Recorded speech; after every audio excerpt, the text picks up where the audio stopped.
Өкінішке орай елімізде коронавирус жұқтырғандар саны сәт сайын көбеюде.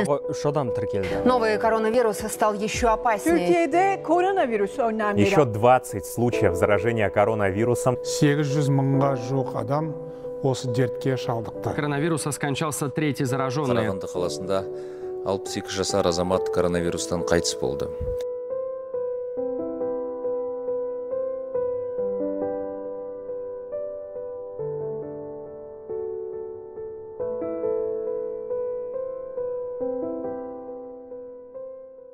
Біз шет тілдер және іскерлік карьера университетінің студенттері карантин кезінде өз денсаулықтарын тәуекелге байлап, күндіз-түні әлемді шарпыған вируспен күресіп жатқан ақ халатты абзал жандарға алғыс білдіреміз.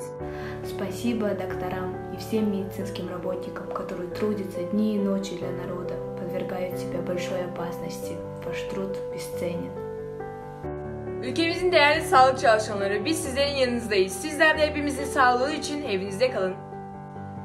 Thank you for all medics in emergency.